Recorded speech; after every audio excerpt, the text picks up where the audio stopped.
This is Amy Packer, President of Temple Beth El with the October President's Update. This update is a little longer, so I hope you will stay with me to hear it all.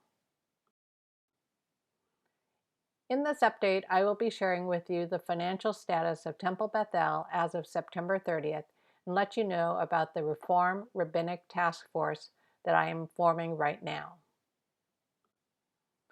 Last spring, we tried to develop a budget that took into account the anticipated shortfalls expected due to the effects of the pandemic. While we thought our numbers were conservative then, the true reality hit us when we looked at the first quarter of this fiscal year. The Finance Committee has been meeting bi-weekly to monitor the budget. We agreed that after the High Holy Days, we would have a better picture of the congregation's response to the member contribution pledges and the Kol Nidre appeal. And with that information, we would do our best to project revenue and make budget adjustments as needed. Right now, our member contributions are projected to be about 20% below the $1 million forecasted. Kol Nidre pledges are projected to be less than 50% of budget, and as a result, the projected deficit is likely to be larger than original projections. A little good news is that the revenue shortfall will be mitigated by continued expense control management. Enrollment at the Early Childhood Center is about 2/3 of expected, and religious school is a fraction of what we had hoped for.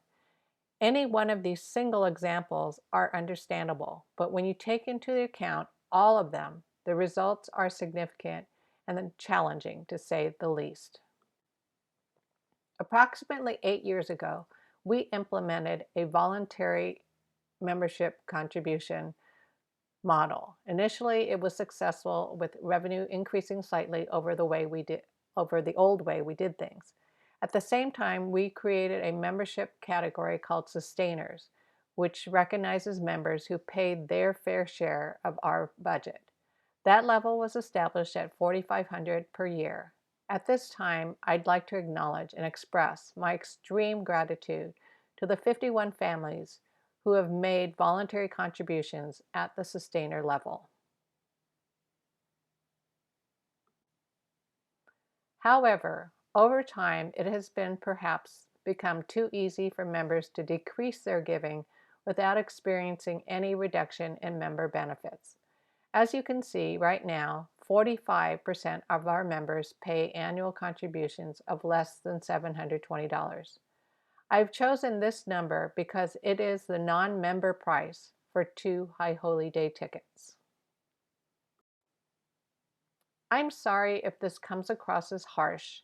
It is my job as president to be honest with you and to be as transparent as I can about the financial reality that we face. The good news is that I am hopeful.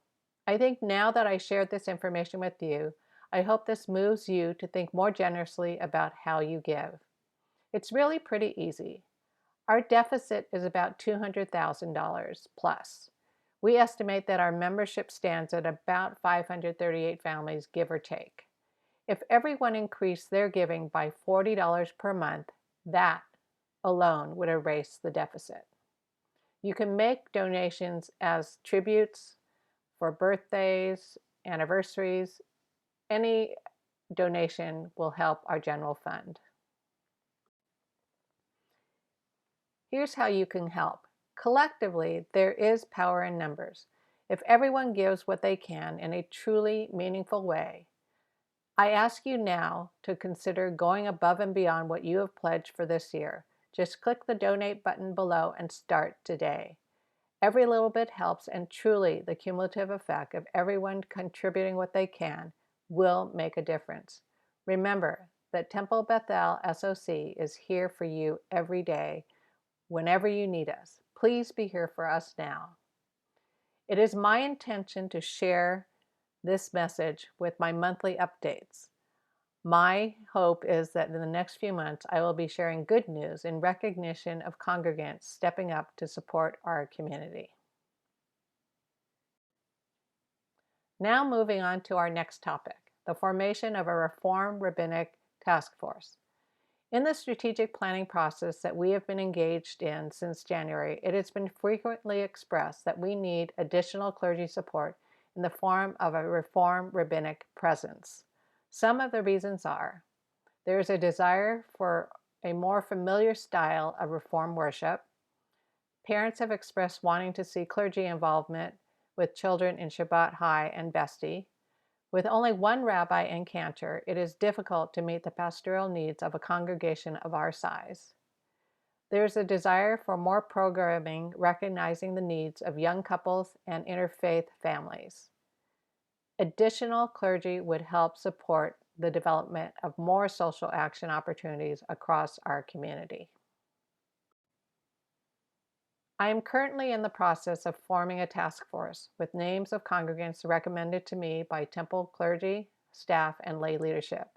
The task force will be asked to meet in November to December and provide the following deliverables. 1. Work closely with the guidance of the Finance Committee. 2. Determine what role to hire for and the funding needed or available for that role. It does not automatically mean hiring a full-time rabbi. 3. Take into consideration other staffing needs. And 4. Recommend to the board how to best serve the congregation with additional Reform rabbinic presence. I want to emphasize that this process may not result in our community engaging in a rabbi search for a full-time rabbi. It is largely dependent on the findings of the task force when it reaches out to the community and assesses the capacity for targeted fundraising. The possible options, depending on finances, are hiring local clergy that are available part-time, engaging a rabbinic intern, hiring an assistant rabbi who might be newly ordained or have a few years' experience, or finally, a rabbi with several years of experience.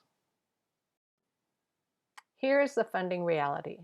Under the current financial situation that I shared with you, we cannot afford a full-time rabbi.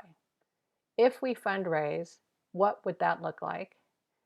And what are our next options if we need to and are not able to raise the money?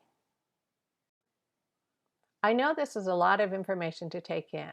If you have any questions about these topics or others, I plan to hold a Zoom meeting on Wednesday, November 4th at 7 p.m. See the link below for information. In the meantime, you can submit questions to me in advance at tbesocpresident@gmail.com. One last thing before I go. Our VP of Education, Samantha Cohen, is stepping down January 1st, 2021, because she is expecting her third child in April 2021. Per our bylaws, when an officer resigns, the members must vote on their replacement. In November, you will be asked to approve Carolyn Kappas as Samantha's replacement as VP of Education. Be sure to respond to the request when you receive it. Thank you, stay healthy, and I hope to see you soon.